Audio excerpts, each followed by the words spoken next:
Hi good morning. നമുക്കിന്ന് നമ്മുടെ കേരളം വിട്ടൊന്ന് പുറത്തേക്ക് പോയാലോ. നമ്മളെപ്പോഴും കേരള റെസിപ്പീസ് അല്ലേ ചെയ്യുക, ഇടയ്ക്കൊരു ചേഞ്ച് ഉണ്ട്.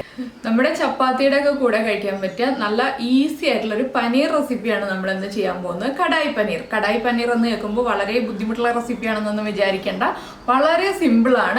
ഈ ഒരു കടായി മസാല നിങ്ങൾ ഇടയ്ക്ക് വീട്ടിലുണ്ടാക്കി വെക്കുകയാണെന്നുണ്ടെങ്കിൽ, വീട്ടിലുണ്ടാക്കിയിട്ട് ഫ്രിഡ്ജിൽ സ്റ്റോർ ചെയ്ത് വെക്കുകയാണെന്നുണ്ടെങ്കിൽ നമുക്ക് എളുപ്പത്തിൽ കടായി പനീറാണെങ്കിലും കടായി ചിക്കൻ ആണെങ്കിലും കടായി വെജ് ആണെങ്കിലും ഒക്കെ മാറി മാറി ഉണ്ടാക്കാം കേട്ടോ. അപ്പോൾ ഈ കടായി മസാല ഉണ്ടാക്കുക എന്നുള്ളതാണ് ഇതിൽ ഏറ്റവും ഇമ്പോർട്ടൻ്റ് ആയിട്ടുള്ള കാര്യം. ബാക്കിയുള്ള സ്റ്റെപ്സ് ഒക്കെ വളരെ ഈസിയാണ്. അപ്പോൾ ഈ രീതിയിൽ നിങ്ങൾ കടായി പനീർ ഉണ്ടാക്കിയിട്ടില്ലെങ്കിൽ ഉറപ്പായിട്ടൊന്ന് ഉണ്ടാക്കിക്കോളൂ. നല്ല സോഫ്റ്റ് കടായി പനീർ എങ്ങനെയാണ് ഉണ്ടാക്കുന്നതെന്ന് നമുക്ക് കാണാം. നമുക്ക് നമ്മുടെ ഇൻഗ്രീഡിയൻസ് നോക്കാം. ഞാനിപ്പോൾ 200 ഗ്രാം പനീറാണ് കേട്ടോ എടുത്തിട്ടുള്ളത്. അതിലേക്ക് വേണ്ട അളവുകളാണ് പറയുന്നത്. ഒരു 1.5 സവോള, വലിയ സവോള 1.5 സവോള ചെറുതായിട്ട് ചോപ്പ് ചെയ്തെടുത്തിട്ടുണ്ട്. അതുപോലെ തന്നെ ഒരു മീഡിയം വലിപ്പമുള്ള 2 സവോള ഇതുപോലെ വലിയ പെറ്റൽസ് ആയിട്ട് അടർത്തി എടുത്തിട്ടുണ്ട്. ഒരു ക്യാപ്സിക്കം വലിയ ക്യൂബ്സ് ആയിട്ട് കട്ട് ചെയ്ത് വെച്ചിട്ടുണ്ട്. വലിയ തക്കാളി ഒരെണ്ണം ഇതുപോലെ വലിയ ക്യൂബ്സ് ആയിട്ട് കട്ട് ചെയ്തെടുത്തിട്ടുണ്ട്. വലുതാക്കി തന്നെ കട്ട് ചെയ്യണം. തക്കാളി സോഫ്റ്റ് ആണ്, അതുകൊണ്ട് തന്നെ തക്കാളി വേഗം കുക്കായി ഉടഞ്ഞു പോകും. അപ്പോൾ നമ്മൾ എപ്പോഴും തക്കാളി കട്ട് ചെയ്യുമ്പോൾ വലിയ പീസായിട്ട് തന്നെ കട്ട് ചെയ്യുക. പിന്നെ 2 മീഡിയം വലിപ്പമുള്ള തക്കാളി നമ്മൾ അരച്ചും വെച്ചിട്ടുണ്ട്. വെള്ളം ചേർക്കാതെ അരച്ചു വെക്കുക. മീഡിയം വലിപ്പമുള്ള തക്കാളി ആയിരിക്കണം, നല്ല പഴുത്ത തക്കാളി ആയിരിക്കണം. ഈ ഒരു തക്കാളി എടുക്കുന്നത് ഒരുപാട് പഴുത്ത തക്കാളി വേണ്ട, പഴുപ്പ് കുറഞ്ഞ തക്കാളി മതി. പിന്നെ ഫ്രഷ് ക്രീമാണ്, ഇത് ഓപ്ഷണലാണ്, വേണമെങ്കിൽ ചേർക്കാം, ഇല്ലെങ്കിൽ ചേർത്തില്ലെങ്കിലും കുഴപ്പമില്ല. പിന്നെയുള്ള കാര്യങ്ങളൊക്കെ ഞാൻ വീഡിയോ ചെയ്യുമ്പോൾ ഓരോന്നോരോന്നായിട്ട് പറയാം. ആദ്യം നമുക്ക് നമ്മുടെ കടായി മസാല പ്രിപ്പയർ ചെയ്തെടുക്കാം. നമുക്ക് കടായി മസാല പ്രിപ്പയർ ചെയ്യാനായിട്ട് ഒരു പഴയ പാൻ എടുക്കുക. പുതിയ പാൻ എടുക്കരുത്, ഇല്ലെങ്കിൽ ഇരുമ്പിൻ്റെ ചീനച്ചട്ടി എടുക്കുക. ഇതിലേക്ക് നമ്മൾ ആദ്യം ചേർക്കുന്നത് 1 ടീസ്പൂൺ കുരുമുളക്. പഴയ പാൻ എടുക്കാൻ പറഞ്ഞതിൻ്റെ കാര്യം എന്താണെന്ന് ഞാൻ പുറകെ പറയാം. എന്താണെന്ന് വെച്ചാൽ നമ്മൾ ഡ്രൈ സ്പൈസസ് റോസ്റ്റ് ചെയ്യുമ്പോൾ എപ്പോഴും പഴയ പാനിൽ റോസ്റ്റ് ചെയ്യുക. അപ്പോൾ നമ്മുടെ പാനിൻ്റെ കോട്ടിങ് പോവില്ല. 1 ടീസ്പൂൺ പെരിഞ്ജീരകം, 1 ടീസ്പൂൺ നമ്മുടെ ചെറിയ ജീരകം ക്യൂമിൻ സീഡ്സ്, ഒരു 2 ഗ്രാമ്പു, 3 വറ്റൽമുളക്, 3 ടീസ്പൂൺ മല്ലി, മുഴുവൻ മല്ലി. ഇത്രയും കാര്യങ്ങളാണ് നമുക്ക് കടായി മസാല പ്രിപ്പയർ ചെയ്യാനായിട്ട് വേണ്ടത്. ഇതെല്ലാം നന്നായിട്ടൊന്ന് കുക്കായി നല്ലൊരു മണം വരും. ഈ ഒരു മസാലകളെല്ലാം കുക്കായി വരുമ്പോൾ അതുവരെ നമ്മൾ ലോ ഫ്ലെയിമിൽ ഇളക്കി കൊടുത്തുകൊണ്ടിരിക്കുക. കുറച്ച് സമയം എടുക്കും, ഒരു 3-4 മിനിറ്റ് എടുക്കും. അപ്പോൾ ഞാനിതൊന്ന് കുക്ക് ചെയ്തെടുക്കട്ടെ. ഈ ഒരു കടായി മസാല പ്രിപ്പയർ ചെയ്യുന്നത് ഞാൻ വേറെ വീഡിയോയിൽ കാണിച്ചിട്ടുണ്ട്, അതുകൊണ്ട് ഡീറ്റെയിൽ ആയിട്ട് ഓരോന്ന് എടുത്ത് പറയുന്നില്ല. ഇതെല്ലാം റോസ്റ്റ് ചെയ്തെടുത്തിട്ട് നമുക്ക് പൊടിച്ചെടുക്കാനുള്ളതാണ്. അപ്പോൾ ഇതൊന്ന് റോസ്റ്റായി വരട്ടെ. അപ്പോൾ നമ്മുടെ സ്പൈസസ് ഒക്കെ ഒന്ന് കറക്റ്റായിട്ട് കുക്കായി വന്നിട്ടുണ്ട്. നമുക്ക് ഫ്ലെയിം ഓഫ് ചെയ്തിട്ട് ഇത് മിക്സിയുടെ ചെറിയ ജാറിൽ പൊടിച്ചെടുക്കാം. ചൂടൊന്ന് കുറഞ്ഞു വരുമ്പോൾ പൊടിച്ചെടുക്കാം കേട്ടോ.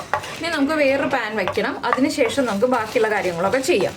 ഇപ്പോൾ നമ്മളൊരു പാനിൽ കുറച്ച് ഓയിൽ ഒഴിച്ചിട്ടുണ്ട്. ഇതിലേക്ക് നമുക്ക് ആദ്യം നമ്മൾ വലിയ പെറ്റൽസ് ആയിട്ട് കട്ട് ചെയ്ത് വെച്ചിരിക്കുന്ന സവോള ചേർക്കാം. സവോള 1 മിനിറ്റ് ഒന്ന് വഴറ്റിയെടുക്കണം.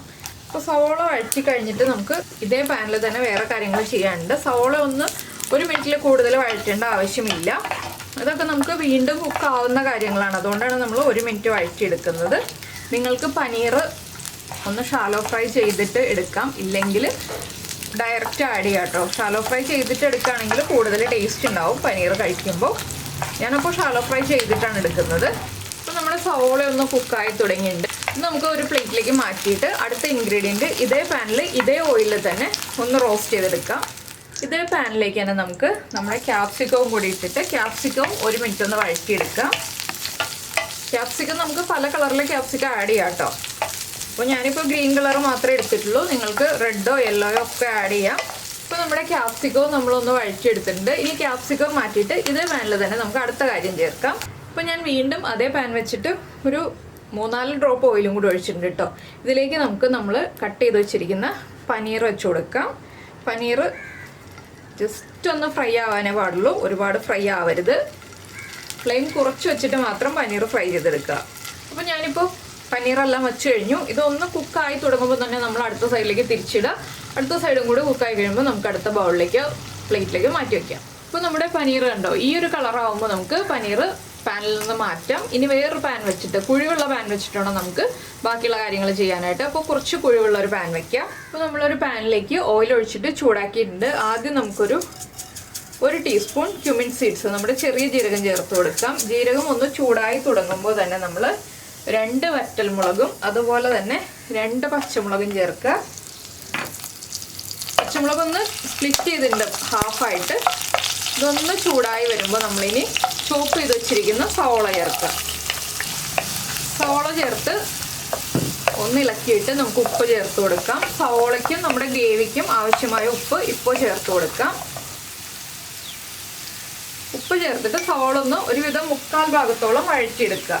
ഇപ്പോൾ നമ്മുടെ സവോള ഒരു 1/4 ഭാഗം വാടി വന്നിട്ടുണ്ട്. ഇതിലേക്ക് നമുക്ക് ഒരു 2 teaspoon ginger garlic paste add ചെയ്ത് കൊടുക്കാം. ഇനി ജിഞ്ചർ ഗാർലിക് പേസ്റ്റ് നന്നായിട്ട് കുക്കായി വരണം. അതിനുശേഷം വേണം നമുക്ക് പൊടികളൊക്കെ ചേർത്ത് കൊടുക്കാനായിട്ട്. സവോള കുക്കായിട്ടുണ്ട്, അതുപോലെ തന്നെ ഇഞ്ചിയും വെളുത്തുള്ളിയും എല്ലാം കുക്കായിട്ടുണ്ട്. ഇനി നമുക്കിതിലേക്ക് പൊടികൾ ചേർത്ത് കൊടുക്കാം. പൊടികൾ ചേർക്കുമ്പോൾ എന്തൊക്കെയാണ് ചേർക്കുന്നതെന്ന് വെച്ചിട്ടുണ്ടെങ്കിൽ നമ്മൾ മല്ലിയും വറ്റൽമുളകും ഒക്കെ പൊടിച്ചെടുത്തിട്ടുണ്ടെങ്കിലും ഈ മസാലയ്ക്ക് കുറച്ച് പൊടികളുടെ ആവശ്യമുണ്ട്. ആദ്യം ചേർക്കുന്നത് മല്ലിപ്പൊടിയാണ്. 1 ടീസ്പൂൺ മല്ലിപ്പൊടി, പിന്നെ ഒരു 1/4 ടീസ്പൂൺ മഞ്ഞൾപ്പൊടി, പിന്നെ നമ്മൾ കളറിനായിട്ട് 1 ടീസ്പൂൺ കാശ്മീരി ചില്ലി പൗഡറാണ് ചേർക്കുന്നത്. ഇനി പൊടികൾ 3ഉം ചേർത്ത് നന്നായിട്ട് ഇളക്കി പൊടികൾ കുക്കായി വരുന്നത് വരെ നമ്മൾ ഇളക്കി കൊടുക്കുക. അപ്പോൾ ഈ സമയത്ത് ആദ്യമേ തന്നെ നമ്മൾ തക്കാളി അരച്ച് വെച്ചിട്ടുണ്ടാവണം. ഞാൻ പറഞ്ഞല്ലോ, ഒരു 2 മീഡിയം തക്കാളി എടുത്ത് വെച്ചിട്ട് നല്ല പഴുത്ത തക്കാളി അരച്ച് വെച്ചിട്ടുണ്ടാവണം. അതാണ് ഇനി ആഡ് ചെയ്ത് കൊടുക്കേണ്ടത്. അപ്പോൾ നമ്മുടെ പൊടികളൊക്കെ കുക്കായി സൈഡിൽ എണ്ണയൊക്കെ തെളിഞ്ഞ് വന്നിട്ടുണ്ട്. ഇനി നമുക്ക് നമ്മൾ അരച്ച് വെച്ചിരിക്കുന്ന തക്കാളി പേസ്റ്റ് ചേർത്ത് കൊടുക്കാം. ഇനി ഇത് ചേർത്ത് നന്നായിട്ട് ഇളക്കി ഒരു 3-4 മിനിറ്റ് കുക്ക് ചെയ്യാം കേട്ടോ. അപ്പോഴേ തക്കാളി കുക്കായി എണ്ണ തെളിഞ്ഞു വരുള്ളൂ. എണ്ണ തെളിയുന്നത് വരെ കുക്ക് ചെയ്യാം. നമ്മളെപ്പോഴും ഇളക്കി കൊടുക്കേണ്ട, ഇടയ്ക്ക് ഇളക്കിയാൽ മതി.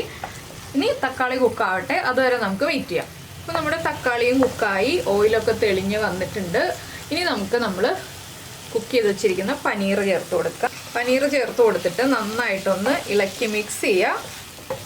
ഇളക്കി മിക്സ് ചെയ്തതിന് ശേഷം നമ്മൾ പൊടിച്ചു വെച്ചിരിക്കുന്ന കടായി മസാല ചേർക്കുക. കടായി മസാല എപ്പോഴും ഫൈൻ പൗഡറായിട്ട് പൊടിക്കരുത്, ഇതുപോലെ തരുതരിപ്പായിട്ട് പൊടിക്കുക. കടായി മസാല മുഴുവനായിട്ട് നമുക്കിപ്പോൾ ചേർക്കാം. ഇനി ഈ കടായി മസാലയും കൂടി ചേർത്ത് നന്നായിട്ടൊന്ന് മിക്സ് ചെയ്യാം.